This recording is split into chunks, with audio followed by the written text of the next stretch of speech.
It's hard to believe that any Democratic senator voted for Marco Rubio as Secretary of State. But then again, compared to Pete Hegseth, Robert F. Kennedy Jr., Tulsi Gabbard, and Kash Patel, Rubio looked like a Rhodes Scholar. Well, Rubio got on TV and made it clear that he has the most miserable job in the world and that he would rather walk on broken glass than defend Trump's moronic policies.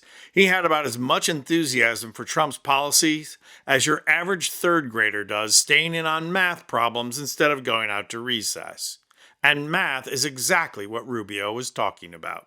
So let's talk about math as it relates to lumber. The construction industry in the United States depends upon Canadian lumber. With the lumber industry in America as large as it is, why on earth do American businesses buy Canadian lumber?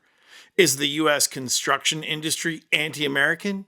Is it because they are literally slaves to the woke agenda and buy Canadian because of DEI? Or is it because they are all high on fentanyl that they get from Canada, most likely smuggled in between 2x4s? Oddly enough, no. There's another reason that the U.S. buys lumber from Canada. It's cheaper. A large share of the lumber grown and harvested in the U.S. is for the paper industry. Companies like Georgia Pacific raise trees that reach maturity in an astounding 20 years so that they can be turned into paper. And would it be a lot cheaper and a lot more profitable for everyone if they used hemp rather than pine trees? Yes, it would, but let's not go there.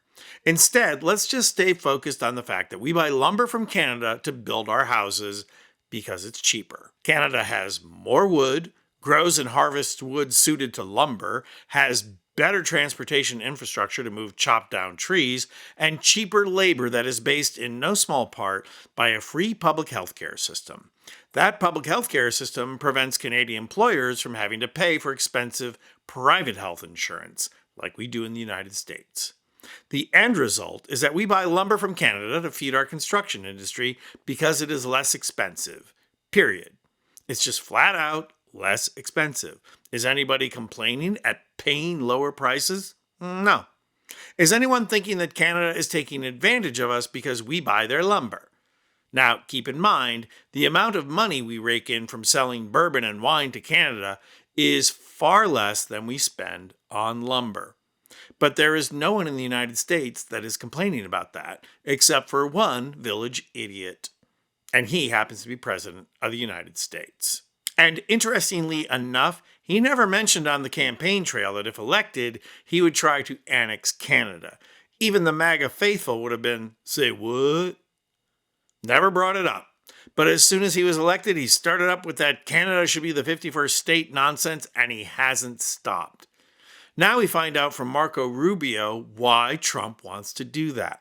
Turns out he hates the fact that we buy more from Canada than we sell. So now listen to Rubio defend Trump's idiotic thinking on trade and making Canada the 51st state. Now pay careful attention to body language, tone of voice, and what he says to a direct question. Taken any steps to carry out President Trump's plans, as he has said he would like to annex Canada? Have you taken any steps in that direction? No, I think what the president has said, and he has said this repeatedly, is he was told by the previous prime minister that Canada could not survive without unfair trade with the United States. At which point he asked, well, if you can't survive as a nation without treating us unfairly in trade, then you should become a state. That's what he said. They'll have their elections this week. They're going to have a new leader, and we'll deal with the new leadership of Canada. There are many things we work with cooperatively on Canada on, but we actually don't like the way they've treated us when it comes to trade. And the president has made that point when he responded to the previous prime minister in regards to this. So does the U.S. still want to make Canada the 51st state? I think the president has stated repeatedly he thinks Canada would be better off as a state. And he has said that based on what he was told by the previous prime minister, who said Canada can't survive unless it treats the U.S. unfairly in trade. Right. Okay, so he dodges the first question.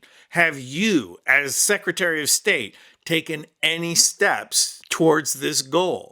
Only he really doesn't, because he says, no, as in, no, you don't understand. But it's a Freudian slip, because the simple answer to the question is exactly, no, I haven't.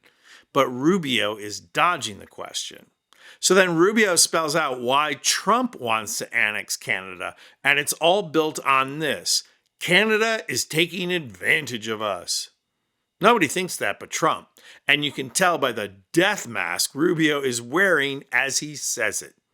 The marketplace has determined it makes more sense to buy lumber and oil from Canada than from elsewhere.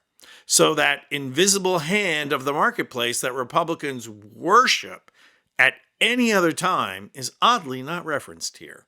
The other thing is that Trump is lying about this conversation with the Canadian Prime Minister, and here too, Rubio's expression confirms what we know: that Trump is lying to get what he wants. Nothing new there.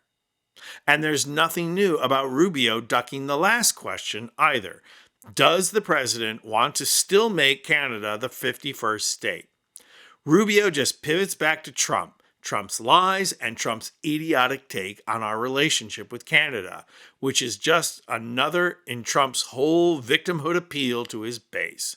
But the biggest irony of all is not just that Rubio looks like he's being made to eat liver and onions and pretend like he likes it, but the way in which he sells Trump's policy better than Trump ever could.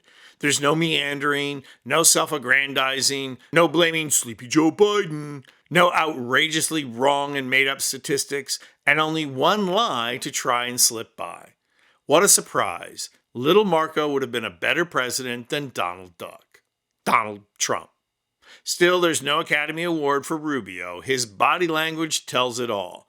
I hate my job, I hate Trump, and I hate the MAGA wing of the party for electing this clown to begin with. So much hate, Marco. Lighten up. Impeachment can't be that far around the corner. I'm Anthony Vincent Gallo for Occupy Democrats.